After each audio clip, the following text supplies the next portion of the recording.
The Atlanta Hawks reshaped their roster in a big way.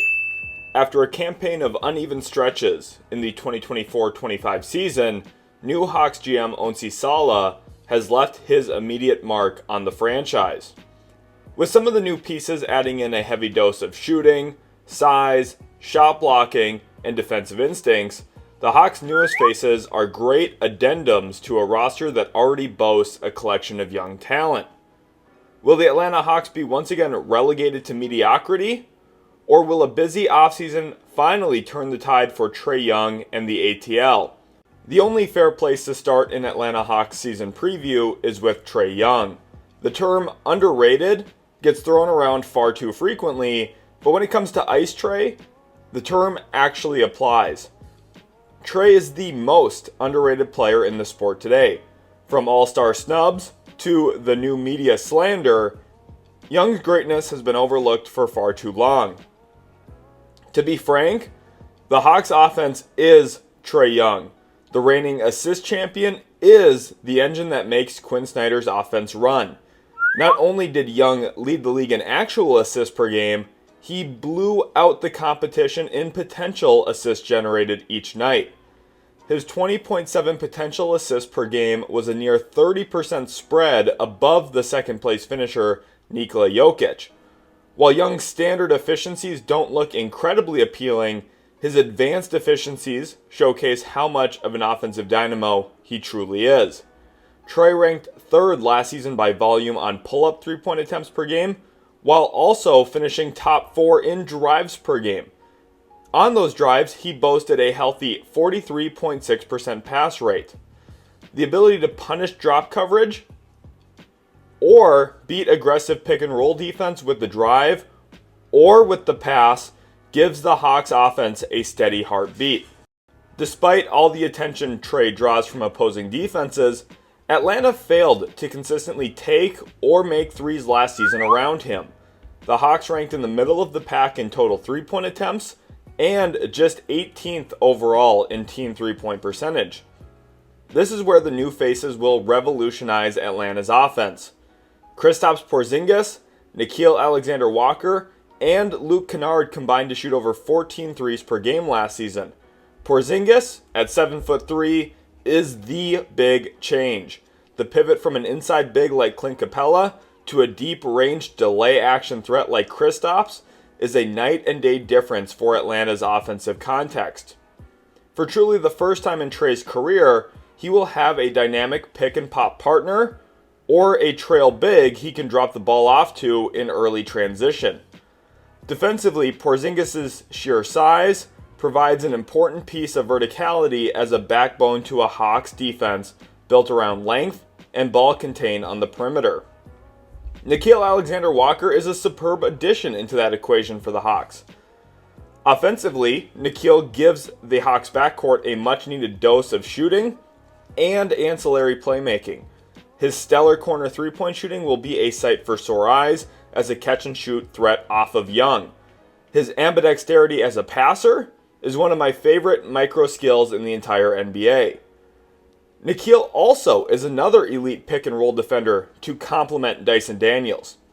His technique while navigating screens, foot speed, and want to will mesh well with Atlanta's established young core.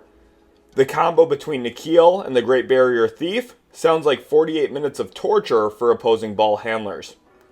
Luke Kennard, while being a smaller acquisition, still gives Quinn Snyder, who is perhaps the most creative offensive coach in the league, a valuable movement shooter who boasts a career 43.8% three-point percentage. It's a safe bet that the Hawks will be much more apt to actually shoot the basketball and subsequently make shots off of Trae Young drive and kicks this season. With the new faces, the Hawks rotation is deep and offers serious lineup versatility. Atlanta might follow the trend set by Minnesota, Cleveland, Boston, and OKC, with two big combos in full force. Asa Newell is a solid rookie big man off the bench who can replicate some of Capella's offensive rebounding. Okongwu's all-around play and Porzingis' stretch value all give Snyder different types of bigs to mix and match on a night-to-night basis. In non-Trae Young minutes, the Hawks will likely lean on bigger backcourts with Dyson Daniels, Nickeil Alexander-Walker, and Jalen Johnson sharing the creation responsibilities. Let's stop and focus on Jalen Johnson just for a minute. The now fifth-year forward is an undeniable star player for Atlanta. Despite a shortened season due to injury this past year, Johnson proved himself in a big way, posting career bests in points, rebounds, assists, steals, blocks, and BPM. The Hawks had a positive net rating in the 1,200 minutes he played this past year. His chemistry as a play finisher off of Trae Young, ability to process the court in open space, and bend the floor with his athleticism defensively ties a lot of Atlanta's team identity together. As range and connectivity continue to become essentials for team defense in the modern NBA, Johnson's tools bridge the gap between the Hawks' great point of attack defenders and their defensive anchors behind them. Zachary Risacher may be a key linchpin for the Hawks moving forward. The former number 1 overall pick struggled in the first few months of his NBA career, but completely turned the tide about halfway through his rookie campaign. Prior to the All-Star break, Risacher made sub 32% of his three-pointers. January 1st was a real pivot point, though, for Atlanta's young wing, as he shot almost 37% in the first month of 2025. Risacher then proceeded to connect on over 40% of his three-point attempts post-All-Star break. I'm most interested in seeing how Risacher's shot attempts are generated this season. As a rookie, over 73% of his made two-pointers were assisted, and an astounding 97.5% of his made threes came off of assists. Will Risacher take a jump in his self-creation this season? Or will Atlanta's former top pick remain just a catch-and-shoot ace? Returning to the fringe depth pieces for the Hawks, Vit Krejci is the obvious standout in this group. The slender guard played in 57 games last season and made nearly 44% of his threes. I would be shocked if he doesn't stick in the rotation to some extent and play a decent amount of minutes almost nightly. We'll see how the young guys like Nikola Jurisic and Mohamed Gay take advantage of their opportunities at minutes on nights where others are either out or in certain niche situations. One aspect we can certainly expect from this Hawks team is that they will play with pace. Last season, Atlanta ranked 3rd overall in team pace. Points off turnovers, early outlets, and hit-ahead passes gave some life to the Hawks' rather average offense. The team, despite poor efficiencies, still managed to finish top 5 in total team points per game. It's safe to assume that the additions of Porzingis and Nickeil should add to Atlanta's two-way viability while still benefiting the offense. While the complete reliability of their secondary creation might be difficult to rely on at times, the aggregate strengths of this roster now overwhelmingly outweigh the weaknesses. The increased defensive instincts and length, massive overhaul of three-point volume, and the culmination of this talent as fits around Trae Young and Jalen Johnson put the Hawks in the realm of a fringe contender in the Eastern Conference. At minimum, this Hawks team should win 50 games in the injury-riddled, tanking-laden Eastern Conference, assuming a realistic standard of health. If everything clicks and matchups pan out correctly come playoff time, it's feasible that the Hawks could return to the Eastern Conference Finals for the first time since 2021. The playoffs will be a great test for Atlanta's defense, and specifically Trae Young.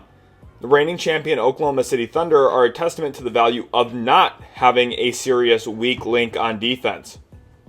In long postseason series, teams poke and prod at any small weakness they can find and exploit. Trae Young might be that issue for the Hawks. Opposing teams will heavily attempt to include Trae directly in their offensive actions, whether that be attempting to force switches with small-to-small screens, generating easy slips against Trae's hedges, or even having the best teams like New York or Cleveland just go at him with their big wings. At the end of the day, I do think Onsi Sala has done a tremendous job for Atlanta, positioning this roster, having them take significant strides forward, not only in the functionality of the fits around Trae Young, but also in the culmination and collection of that talent and what it's going to be able to do defensively. I think with Nickeil Alexander-Walker as another point of attack defender and a corner shooter, Porzingis as a real rim protector for them, Just flat out a bigger human being than Clint Capella and someone who can shoot the ball. This Hawks team, I think, is a lot better than it was a year ago, more fitted for today's NBA, and finally a real threat in the Eastern Conference once again for Trae Young. Hopefully you guys did enjoy today's video. If you did, be sure to leave a like, subscribe to the channel for more NBA content, and we'll catch you in the very next Utility Sports video.